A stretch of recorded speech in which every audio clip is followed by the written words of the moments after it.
એની કઈ જાણકારી હોય? એને કીધું ને અમને તો અંધારામાં રાખ્યા, નિર્વાણ પ્રાપ્ત કરવાની વાત. નિર્વાણ પ્રાપ્ત કરવું હોય તો અજવાળ ખબર નથી કે તમે આવા નિર્વાણ શોષણ કરશો. નિર્વાણ પ્રાપ્ત કરવા માટે અંધારું જરૂરી છે.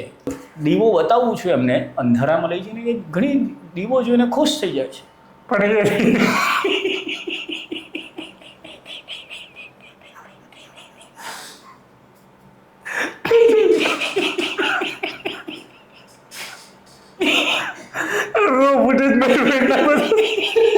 જે અમારા ભગવા બંધુ છે, તમે એમનું નામ કદાચ નહીં સાંભળ્યું હોય, એ અમારી શક્તિ અને જોમ માટે બહુ જ કામ કરી રહ્યા છે. કયા ભગવા બંધુ? રામદેવ, કામદેવ, બાબા રામદેવ. તમે આ પૃથ્વી પર, આ ધરા પર, આ જનની પર આવ્યા છો જેના માટે કે તમે મૂર્ખ બનો. પણ મૂર્ખ તમે ધર્મનો સહારો લઈને કેમ બનાવો છો? નમસ્કાર, હું વિમિત કુમાર.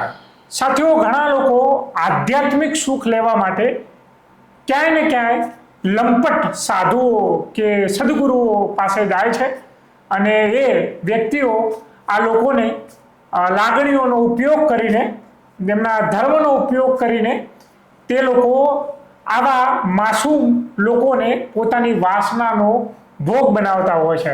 જગ્ગી વાસુદેવ, જે અત્યારે હાલ ખૂબ ચર્ચામાં છે અને મોટિવેશનલ સ્પીકર તરીકે પણ એને જોવામાં આવે છે, એની ઉપર પણ ગંભીર આરોપો લાગ્યા છે કે આ વ્યક્તિએ એને શોષણ કર્યું, યૌન શોષણ. દિલ્હીની અંદર 2 મહિલાઓએ જાહેરમાં પ્રેસ કોન્ફરન્સ કરીને આ સાધુ ઉપર, આ સદગુરુ જે એની ઉપર આરોપ લગાવ્યા છે, એ બાબતે આપણે થોડી ઘણી ચર્ચા કરીશું અને ક્યાંય ને ક્યાંય આ બંને મહિલાઓ ખુલ્લો પાડવાની કોશિશ કરી છે. આશા રાખી છે એને સિસ્ટમ ઉપર કે એને વિરુદ્ધમાં કાયદેસરની કાર્યવાહી કરવામાં આવે, તપાસ કરવામાં આવે. આપણી સાથે એવી જ માનસિકતા ધરાવતા એક મહારાજ આવ્યા છે. એમનું નામ છે જક્કી ખાસુદેવ. પેલા હતા વાસુદેવ, આ છે ખાસુદેવ. જી, કેમ ખાસી રહ્યા છો ભાઈ ખાસુદેવ? ખાંસી ખાવી એ પણ પેટ ભરવા જેવું કૃત્ય છે. હા, અને તમે પેલા વાસનાનો ભોગ બનાવો છો આ ભોળી ભાળી જનતાને. તમારા ધર્મના નામે તમે આજે ધતિંગ કરો છો, એનું શું? એ કોઈને મૂર્ખ બનાવતા નથી. નહીં, વાસનાનો ભોગ તો બનાવો છો ને, મૂર્ખ બનાવીને ભોગ બનાવો. એ જન્મથી જ મૂર્ખ બનવા માટે આ પૃથ્વી પર ફેંકવામાં આવ્યા હોય છે. અચ્છા. એમને સાંસારિક જે એમને બેઝિકલી જોઈતું હોય છે, એમને ઉર્જા જોઈતી હોય છે, એમને નિર્વાણ જોઈતું હોય છે. હા, એટલે એ લેવા આવે. ક્યારેક નિર્વાણ એમને મળી જાય, જેને મળી જાય એ પછી થોડાક વખત પછી એ નારાજ પણ થઈ જાય નિર્વાણથી. એવું થાય, શક્ય છે. આ જે મહિલાઓ છે એ શું કામ આવી હતી ત્યાં, એવું કહ્યું એમણે કે એ શું પામવા માટે ત્યાં ગઈ હતી? એની કઈ જાણકારી હોય? એને કીધું ને અમને તો અંધારામાં રાખ્યા, નિર્વાણ પ્રાપ્ત કરવાની વાત. નિર્વાણ પ્રાપ્ત કરવું હોય તો અજવાળ ખબર નથી કે તમે આવા નિર્વાણ શોષણ કરશો. નિર્વાણ પ્રાપ્ત કરવા માટે અંધારું જરૂરી છે. જ્યારે અંધારું હોય તો જ દીવો દેખાય. આમ દીવો જ ના દેખાય. કર અજવાળું હોય, અત્યારે લાઇટમાં દીવો દેખાય? ના દેખાય. એટલે એની અંદર એમણે અંધારામાં જઈને એને પ્રકાશ બતાવ્યો. કદાચ એ માદાને એ પ્રકાશનો કલર નહીં ગમ્યો હોય, કદાચ એનો શેરડો લાંબો છે કે ટૂંકો છે એની કંઈક વાંધો પડ્યો હોય. અન્યથા તો ઘણી માદાઓ હોય છે જે આવો કોઈ વિરોધ કરતી જ નથી. એટલે એ જે દીવો છે. પણ આ તમારો દીવો ક્યારે ઓલવાશે? તમે મહિલાઓનો ભોગ લેશો, કેટલી માદાઓને તમે પીખી નાખશો, ચૂંથી નાખશો, આ દીવો ક્યારે ઓલવાશે? તમે અમારા એક બીજા પણ અમારા જે અમારા ભગવા બંધુ છે, તમે એમનું નામ કદાચ નહીં સાંભળ્યું હોય, એ અમારી શક્તિ અને જોમ માટે બહુ જ કામ કરી રહ્યા છે. કયા ભગવા બંધુ? રામદેવ, કામદેવ, બાબા રામદેવ. એ વાળા રામદેવ જે છે એ કેટલી દવાઓ બનાવે છે. એમાં દરેકનો હોર્સ પાવર હોય. અચ્છા. એટલે અમારે હોર્સ પાવર ચેક કરતા રહેવું પડે, કારણ કે દીવો ઓલવાવો ના જાય. હા, એટલે એની હોર્સ પાવરની દવા બાબા જોડે છે. હા, બધી દવાઓ હોય. પણ આ તમે જો મારા બંધુ છે એમના પર જે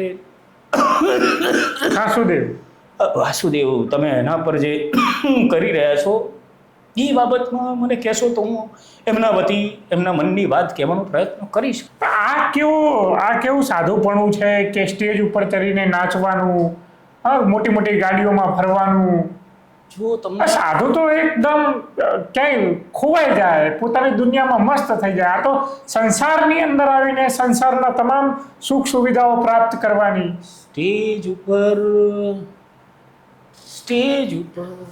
જે કંઈક કરવાની મજા છે, તમે એ આનંદ છે, એ સ્ટેજાનંદ કહેવાય. અને સ્ટેજાનંદ, સ્ટેજ પરનો જે આનંદ હોય એને સ્ટેજાનંદ કહેવાય. એ જે સ્ટેજાનંદ છે એ મેળવવા માટે સ્ટેજ પર ચડવું પડે. જો તમે નાચો ગાઓ તો તમારા ભક્તોની સંખ્યામાં વધારે થાય.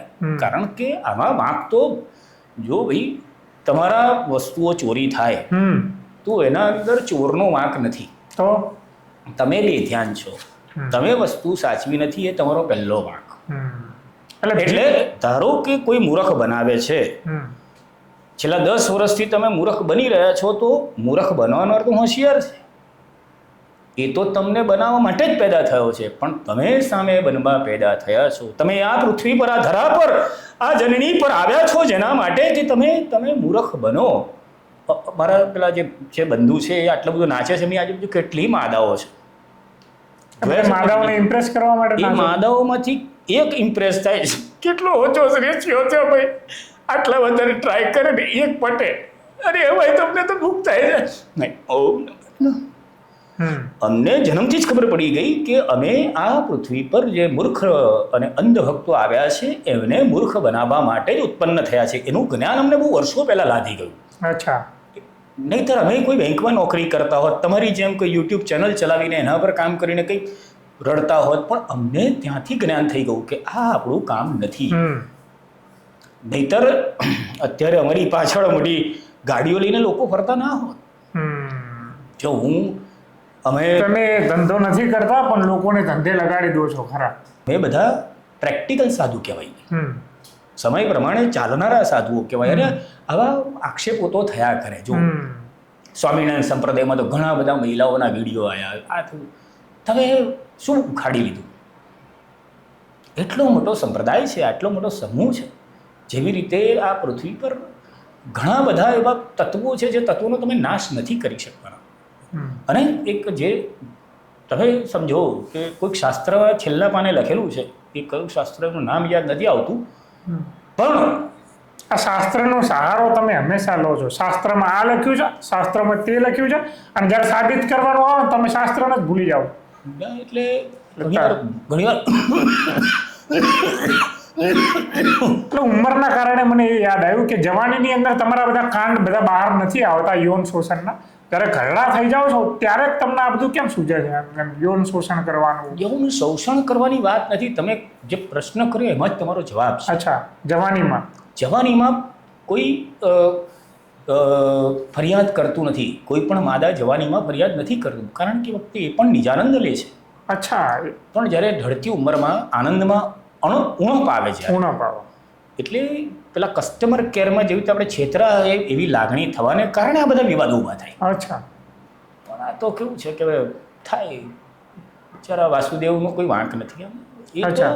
એ તો શરીરમાંથી એમ દબાઈને ઉર્જા બહાર કાઢે છે, અને એ મહિલાઓની જ ઉર્જાને વધારે ઓળખી શકે છે. એવું બધું કરે છે, જોરદાર કરે છે, પગની ઉર્જાથી બધું કરે છે. જ્યારે બે વ્યક્તિઓ ભેગા થાય છે ત્યારે ઉર્જા ઉત્પન્ન થાય છે. આ જે સાધુ હોય, જે મહારાજ હોય, જે જ્ઞાની હોય, એ તો એમ કહે છે કે તમે બ્રહ્મચર્યનું પાલન કરો. તો આ કેવા સાધુ છો કે જે ઉર્જાનું આદાન પ્રદાન કરવા માટે વાસના ઉત્પન્ન કરો છો? બ્રહ્મચર્ય કેવું છે? ઉર્ધ્વગામી બ્રહ્મચર્ય છે, એક અધોગામી બ્રહ્મચર્ય, એક ઉર્ધ્વગામી હોય જેની અંદર તમને સામેવાળા વ્યક્તિને ઊંચા કરો, તમે સામેવાળા વ્યક્તિને નીચા પાડો, ત્યારે એને અધોગામી બ્રહ્મચર્ય કહેવાય. આ બધા વાસનાઓ, આ બધી તમારી સીડીઓ બધું બહાર કેમ આવે? આખા દિવસની અંદર માત્ર 15-20 મિનિટ માટે ઇન્દ્રિયો પરનો કાબુ છોડવો પડે. તમે ધારો કે ઘોડો પાડ્યો હોય, તમે પાડ્યો છે કે નહીં ખબર નહીં, પણ 20 મિનિટની અંદર તમે તુફાન લાવી દો છો. પણ એ તો ઘોડો છૂટો મૂકો ક્યાં દોડે આપણને શું ખબર પડે? આપણે કંઈ એને કંઈ બાંધીને થોડી વાર રખાય. અને તો કૌન કિસી કો બાંધ સકા એવું ગીત પણ છે. એટલે શાયરોએ કીધું છે કે કોઈને બાંધવું નહીં, બંધનમાંથી મુક્ત કરવું. એટલે એકવાર ઓશોને એક પત્રકાર, તમારા જેવા જ પત્રકારે, એટલે એણે ઓશોમાં ઇન્ટરવ્યૂ લીધો અને ઓશોને પૂછ્યું કે ઓશો, તમારા આશ્રમની અંદર બધા સ્ત્રી પુરુષો નર માદાઓ છે એ કોઈ પ્રકારના નીતિ નિયમો કશું પાળતા નથી ને ગમે ત્યાં ગમે તે રીતે એકદમ સંભોગ કર્યા કરે છે. તો ઓશોએ કીધું હતું એને કે ભાઈ તમારે શું, તો પત્રકારને ગુસ્સો આવે થોડો કે આશ્રમ તમારો છે. તો ઓશોએ કીધું તારે શું. પણ એ તો એ આશ્રમોમાં બધું એકબીજાની મરજીથી થઈ રહ્યું હતું. અહીંયા વાત છે મરજી વિરુદ્ધની અંદર તમે જે આ બધું કરી રહ્યા છો એનું. મરજી વિરુદ્ધ તો આ પેલાની કઈ કોણ હતી મરજી વિરુદ્ધની પેલી? હા એટલે એ છે બે ચાર, પણ આપણો તો સેટ છે ને, આપણા પર કેસ નહીં કરે ને. નહીં કરે. ને તમે ખાસું દેવ છો એટલે તમારી પર કેસ એટલે મારે તો ખાંસી ખાતા ખાતા મારી આંગળીઓ વળી જાય છે. અચ્છા, મરજી વિરુદ્ધ. આજે તમે જે કર્યું છે, આ દિલ્હીમાં 2 મહિલાઓ આવીને કીધું છે કે આ તો બધું મરજી વિરુદ્ધ થયું, આ તો યૌન શોષણ છે, બરાબર? એટલે તમારા જે આ સાધુ સમાજ છે, લંપટ સાધુ સમાજ આવો તો ના હોય, પણ લંપટ સાધુ સમાજ જે છે એવા કૃત્ય કરી રહ્યો છે મરજી વિરુદ્ધ. કોઈને ધર્મના નામે, આધ્યાત્મના નામે બોલાવે, પછી એનો ઉપયોગ કરે, વાસનાનો ભોગ બનાવે.